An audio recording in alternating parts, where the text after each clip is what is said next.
bakit mahalaga itong Week of Prayer for Christian Unity na ito? Sa atin, sa Pilipinas, sinabi na nga natin kanina na ang Pilipinas ay majority ay mga Kristiyano, at may iba-ibang tradition, may iba-ibang theological stand, at may iba-ibang religious practices. Pero nakita na itong Week of Prayer for Christian Unity ay isang pagkakataon kung saan hindi pinag-uusapan ang doktrina, hindi pinag-uusapan ang theolohiya, kung hindi pinag-uusapan ang sama-samang panalangin, no? Sama-samang panalangin para sa buhay, no, ng mga tao. At ipinapanalangin dito hindi lang yung mga Kristiyano, no, kung hindi yung buong sambayanan at yung buong mundo. Mahalaga din ito para ito din yung panahon para ipinapahayag ng mga kasali dito sa Week of Prayer for Christian Unity, paano talaga natin isinasabuhay yung sinasabi ng ating yung sinasabi ng ating Panginoon that they may all be one, no? Hindi necessarily iisang paniniwala, kung hindi tayo ay nasa iisang mundo, no?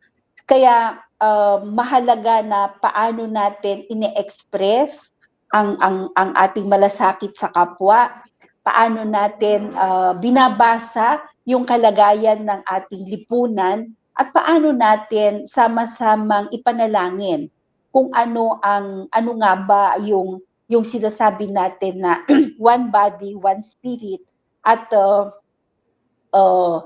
paano natin isasabuhay siya sa ating araw-araw na buhay. So in concrete terms, Mini, dito sa Pilipinas, paano natin i-apply itong panawagan na to ng Week of Prayer for Christian Unity? Ano ba yung mga konkreto ninyong panawagan ngayong taon? Oo. Sige, mula nung unang araw hanggang ngayon ay panglima na, no, panglimang araw na ng Week of Prayer, at mag-e-end ito sa Monday, na ito ay i-host ng Diocese of Tarlac. At mula pa nung unang araw, ipinapanawagan na particularly yung usapin ng justice and peace dito sa ating bansa, yung usapin ng kapayapaan, usapin ng pagsisilbi, lalo-lalo na doon sa napakaraming bilang ng ating mga marginalized communities, no? Halimbawa, nung pangalawang araw, kami ay nasa Tondo, at alam natin na ang Tondo ay marami dito ang mga marginalized communities, no? So yung Tondo Evangelical Church na pinangunahan ng UCCP, concretely sinasabi niya na ang Christian Unity para sa kanila ay pag-abot doon sa mga kapitbahay ng simbahan, lalong-lalo na yung mga maliliit na mga komunidad, yung mga marginalized communities sa kanilang lugar.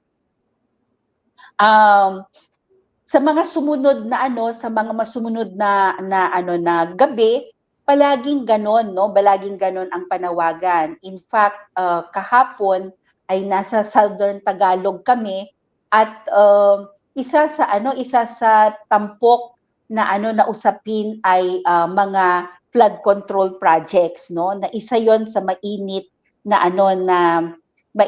issue ng ating panahon ngayon. Ito ay usapin ng pagpanalangin para sana magkaroon ng tunay na accountability, no, na hinahanap ng mga mamamayan, lalo-lalo na sa panahon natin ngayon, no. So kaya tinitignan kung ano yung mga nagaganap sa ating kapaligiran, sa ating lipunan, at ang expression nito ay ang marubdob na panalangin ng mga Kristiyano na maibsan ang kalagayan ng mga mamamayan, ang mga namumuno sa ating bayan ay magkaroon ng tunay na pagsisilbi sa ating sambayanan, yung mga ganon, no?